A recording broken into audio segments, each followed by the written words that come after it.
For the past few years, the labor market has been one of the strongest parts of the U.S. economy. Unemployment has remained low, hiring has stayed surprisingly resilient, and many businesses have struggled to find enough workers. But recently, economists have started noticing something very subtle.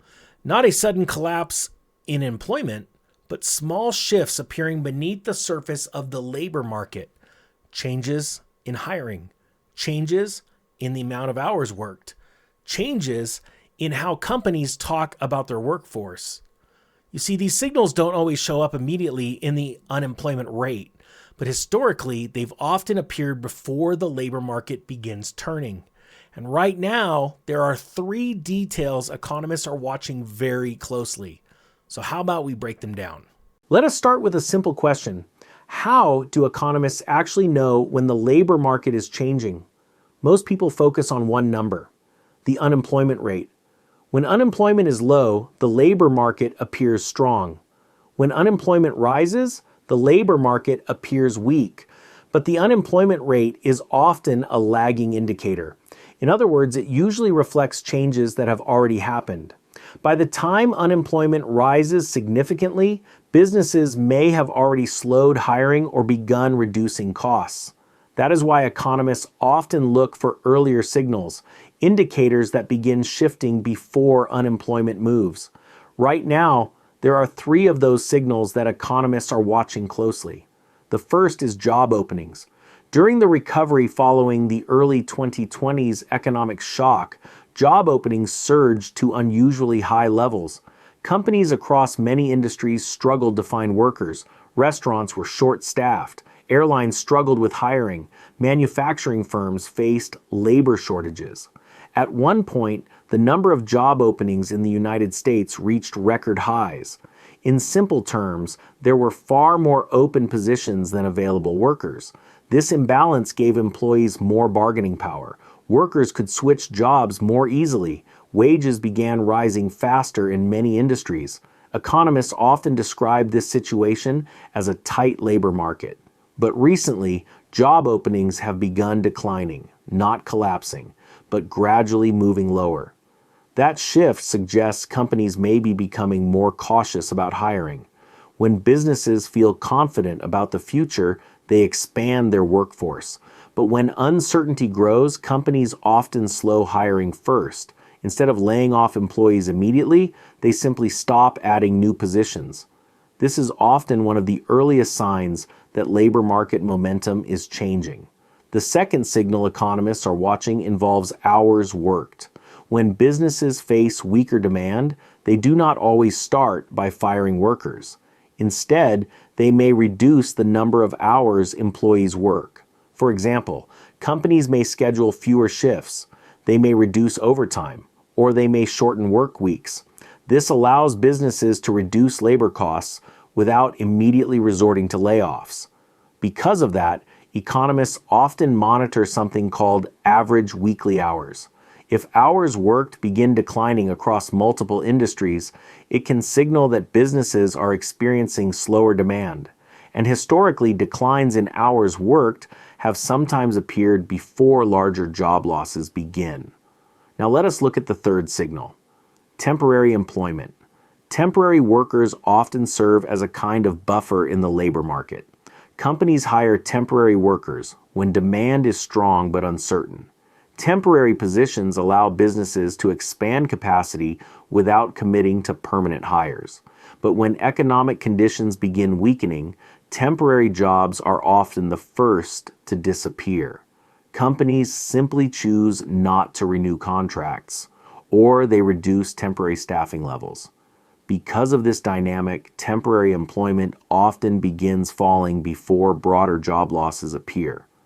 In past economic slowdowns, declines in temporary employment have sometimes provided early warning signs that the labor market was beginning to soften. Now here is why. Hey, sorry to disturb you in the middle of this video, but can I ask you a question? Would you like to take advantage of this real estate downturn that's already started? If you want it, I've got an entire bundle of courses put together for one insanely low price. It teaches you real estate cycles, what to do and how to buy real estate in a bear market, how to market it, how to sell it. You're going to crush it. Links down below. Take a look at it. Now back to the video. Why these three indicators matter so much. Job openings, hours worked, temporary employment. All three tend to shift before unemployment rises significantly. And that is important because the labor market plays a central role in the entire economy. When people have stable jobs, they spend money, they pay rent or mortgages, they buy groceries, they travel, they purchase cars, they support restaurants and local businesses. Consumer spending drives a large portion of economic activity. So when the labor market weakens, that spending often begins slowing as well. But just like with the unemployment rate, changes in spending can take time to appear. That is why economists watch these early labor market signals so carefully. They help reveal how businesses are responding to changing economic conditions. Right now, the picture is somewhat mixed. The labor market remains relatively strong by historical standards. Unemployment remains low. Many companies continue hiring. But beneath the surface, some of the indicators that once pointed toward extremely tight labor conditions are beginning to cool. Job openings are declining. Some businesses are becoming more selective in hiring. Temporary employment has softened in certain sectors, and hours worked have shown subtle fluctuations. These changes do not necessarily mean the labor market is about to collapse.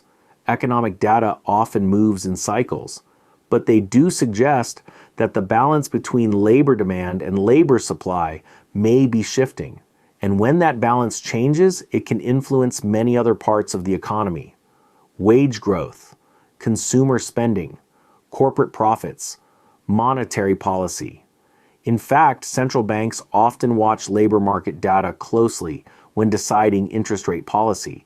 If the labor market remains extremely tight, wages may continue rising quickly. That can contribute to inflation. But if the labor market begins cooling, wage pressures may ease, which can influence how policymakers think about future interest rate decisions. So the labor market does not just influence workers, it influences the entire economic system. And that is why economists often look beyond the unemployment rate itself. Because by the time unemployment begins rising sharply, the turning point in the labor market may have already happened. Instead, they watch the subtle shifts, the small changes in hiring behavior, the signals that appear beneath the surface of headline numbers. Right now, those signals are beginning to change. Not dramatically, but enough that economists are paying close attention. Because if these early indicators continue moving in the same direction, they could eventually reshape the broader economic outlook. And that is why the labor market remains one of the most important areas to watch in the economy, not just for what it shows today, but for what it may reveal about tomorrow. If you found this breakdown helpful and want more videos explaining how economists read the signals hidden inside economic data, consider subscribing. And if you want to go deeper into how labor markets influence inflation, interest rates, and economic cycles, check out the next video on your screen where we break down how wage growth feeds into the broader economy. Understanding those connections can help you see economic turning points long before they appear in the headlines. I will see you in the next one.